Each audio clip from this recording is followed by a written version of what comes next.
Good evening, friends. Tonight we have Chapter 3, Letters from No One. The escape of the Brazilian boa constrictor earned Harry his longest ever punishment. By the time he was allowed out of his cupboard again, the summer holidays had started, and Dudley had already broken his new video camera and crashed his remote control airplane, and first time out on his racing bike knocked over old Mrs. Fig as she crossed Privet Drive on her crutches. Harry was glad school was over, but there was no escaping Dudley's gang, who visited the house every single day.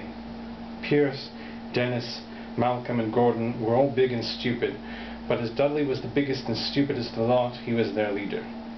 The rest of them were all quite happy to join in Dudley's favourite sport, Harry hunting.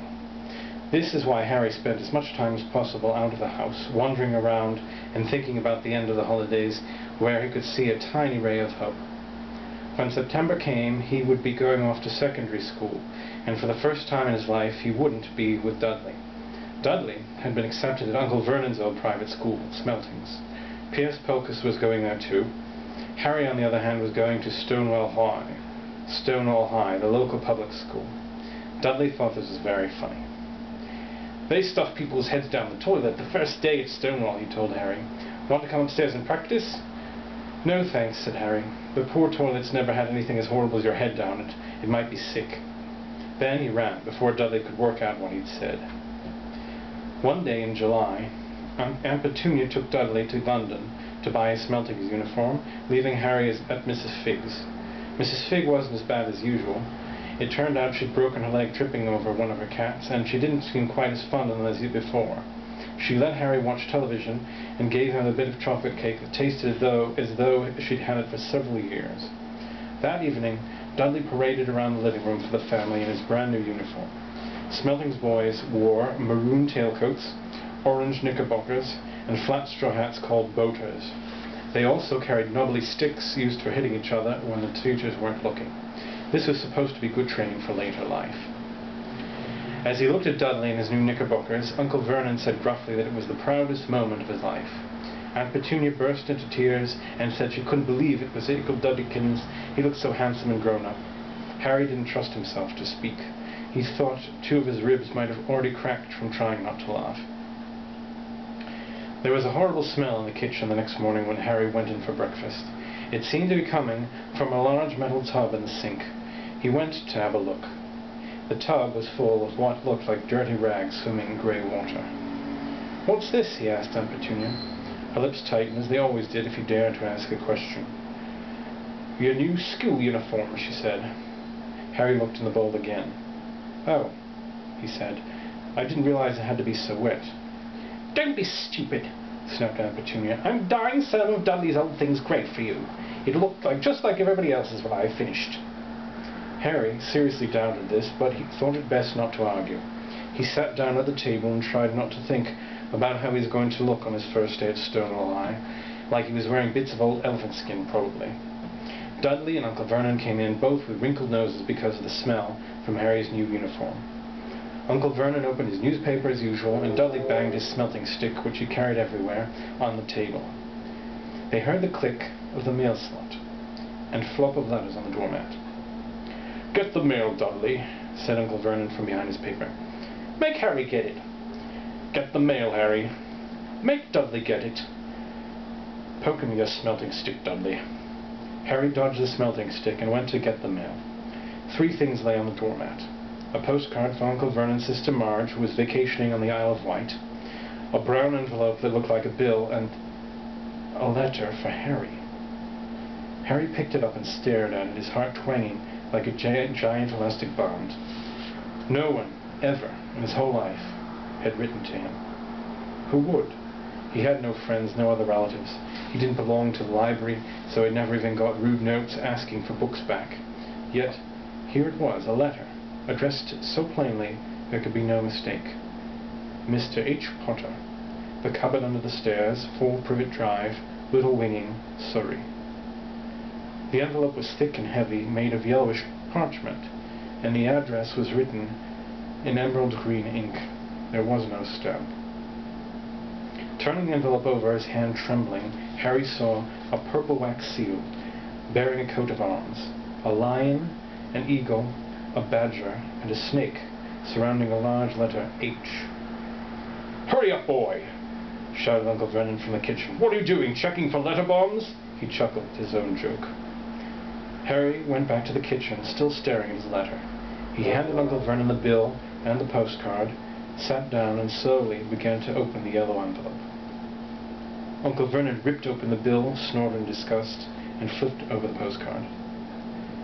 "Margesil," he informed Aunt Petunia. "Ate a funny whelk." "Dad," said Dudley suddenly. "Dad, Harry's got something."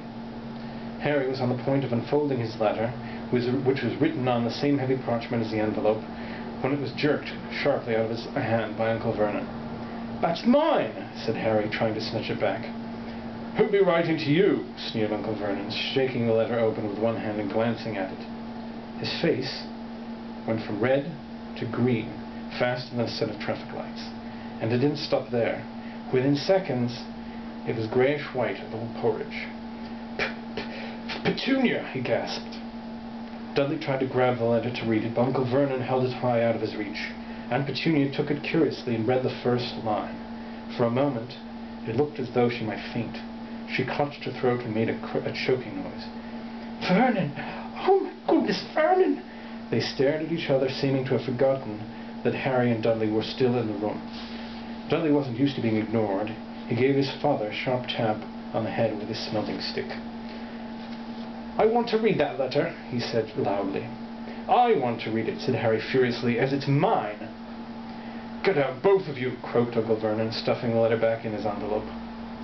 Harry didn't move. "I want my letter," he shouted. "Let me see it," demanded Dudley. "Out!" roared Uncle Vernon, and he took both Harry and Dudley by the scruffs of their necks and threw them into the hall, slamming the kitchen door behind them. Harry and Dudley promptly had a furious but silent fight over who would listen at the keyhole. Dudley won, so Harry, his glasses dangling from one ear, lay flat on his stomach to listen at the crack between door and floor.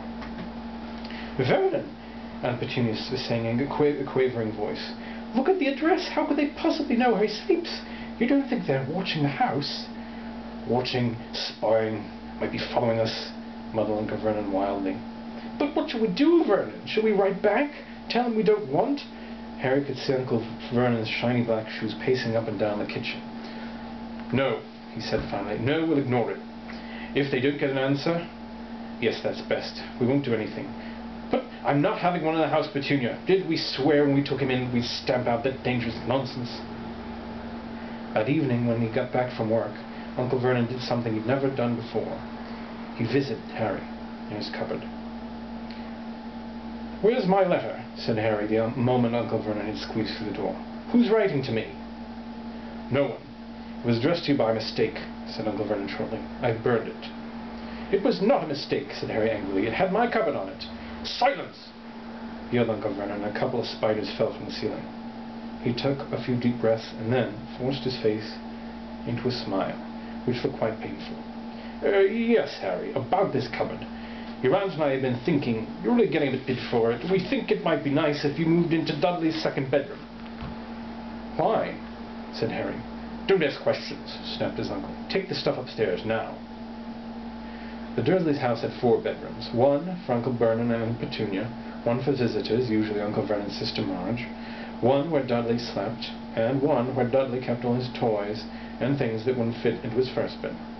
It only took Harry one trip upstairs to move everything he owned from the cupboard to this room. He sat down on the bed and stared around him. Nearly everything in here was broken. The month-old video camera was lying on top of a small working tank Dudley had once driven over the next-door neighbor's dog. In the corner was Dudley's first-ever television set, which he'd put his foot through when his favorite program had been cancelled. There was a large birdcage, which had once held a parrot that Dudley had swapped at school for a real air rifle, which was up on a shelf with the end all bent because Dudley had sat on it. Other shelves were full of books. They were the only things in the room that looked as though they'd never been touched. From downstairs came the sound of Dudley bawling at his mother. "I don't want him in there. I need that room. Make him get out." Harry sighed and stretched out on the bed. Yesterday, he'd have been given anything to be up here. Today, he'd rather be back in his cupboard with that letter, than up here without it. Next morning at breakfast, everyone was rather quiet. Dudley was in shock. He'd screamed, whacked his father with his smelting stick, been sick on purpose, kicked his mother, and thrown his tortoise through the greenhouse roof, and still he didn't have his room back. Harry was thinking about this time yesterday, and bitterly wishing he'd opened the letter in the hall. Uncle Vernon and Petunia kept looking at each other, darkly. When the mail arrived, Uncle Vernon, who seemed to be trying to be nice to Harry, made Dudley go and get it. They heard him banging things with his smelting stick all the way down the hall. Then he shouted, "There's another one! Mr. H. Potter, the smallest bedroom, 4 Privet Drive." With a strangled cry, Uncle Vernon leapt from his seat and ran down the hall, Harry right behind him. Uncle Vernon had to wrestle Dudley to the ground to get the letter from him, which was made difficult by the fact that Harry had grabbed Uncle Vernon round the neck from behind. After a minute of confused fighting, in which everyone got hit a lot by the smelting stick, Uncle Vernon straightened up, gasping for breath, with Harry's letter clutched in his hand. "Go to your cupboard, I mean your bedroom," he wheezed at Harry. "Dudley, go, just go." Harry walked round and round his new room. Someone knew he had moved out of his cupboard, and he seemed to know he hadn't received the first letter. Surely that meant they'd try again, and this time he'd be sure they didn't fail. He had a plan. The repaired alarm clock rang at 6 o'clock the next morning. Harry turned it off quickly and dressed silently. He mustn't wake the Dursleys. He stole downstairs without turning on any of the lights. He was going to wait for the postman on the corner of Privet Drive and get the letters for number 4 first. His heart hammered as he crept across the dark hall toward the front door. Ah! Harry leapt into the air. He trod on something big and squashy on the doormat. Something alive. Lights clicked on upstairs, and to his horror, Harry realized that the big squashy something had been his uncle's face. Uncle Vernon had been lying at the foot of the front door in a sleeping bag, clearly making sure that Harry didn't do exactly what he'd been trying to do. He shouted at Harry for about half an hour, and then told him to go and make a cup of tea. Harry shuffled miserably off into the kitchen, and by the time he got back, the mail had arrived right into Uncle Vernon's lap. Harry could see 3 letters addressed in green ink. "I want," he began, but Uncle Vernon was tearing the letters into pieces before his eyes. Uncle Vernon didn't go to work that day. He stayed at home and nailed up the mail slot. "See," he explained to Aunt Petunia through a mouthful of nails, "if they can't deliver them, they'll just give up." "I'm not sure that'll work, Vernon." "Oh, these people's minds work in strange ways, Petunia. They're not like you and me," said Uncle Vernon, trying to knock in a nail with a piece of fruitcake Aunt Petunia just bought him. On Friday, no less than 12 letters arrived for Harry. As they couldn't go through the mail slot, they'd been pushed under the door, slotted through the sides, and a few even forced through the small window in the downstairs bathroom. Uncle Vernon stayed at home again. After burning all the letters, he got out a hammer and nails and boarded up the cracks around the front and back door so no one could go out. He hummed tiptoe through the tulips as he worked and jumped at small noises. On Saturday, things began to get out of hand. 24 letters to Harry found their way into the house, rolled up and hidden inside each of the 24 eggs that their very confused milkman had handed Aunt Petunia through the living room window. While Uncle Vernon made furious telephone calls to the post office and the dairy, trying to find someone to complain to, Aunt Petunia shredded the letters in her food processor. "Who on earth wants to talk to you this badly?" Dudley asked Harry in amazement. On Sunday morning, Uncle Vernon sat down at the breakfast table looking tired and rather ill, but happy. "No post on Sundays," he reminded them cheerfully as he spread marmalade on his newspapers. "No damn letters today." Something came whizzing down the kitchen chimney as he spoke, and caught him sharply on the back of the neck. Next moment, 30 or 40 letters came pelting out of the fireplace like bullets. The Dudleys ducked, but Harry leapt into the air, trying to catch one. "Out! Out!" Uncle Vernon seized Harry around the waist and threw him out into the hall. When Aunt Petunia and Dudley had run out with their arms over their faces, Uncle Vernon slammed the door shut. They could hear the letters still streaming into the room, bouncing off the walls and floor. "That does it," said Uncle Vernon, trying to speak calmly, but pulling great tufts out of his moustache at the same time. "I want you all back here in 5 minutes, ready to leave. We're going away. Just pack some clothes. No arguments." He looked so dangerous, with half his moustache missing, that no one dared argue. 10 minutes later, they had wrenched their way through the boarded-up doors and were in the car, speeding toward the highway. Dudley was sniffling in the back seat. His father had hit him around the head for holding him up while he tried to pack his television, VCR, and computer in his sports bag.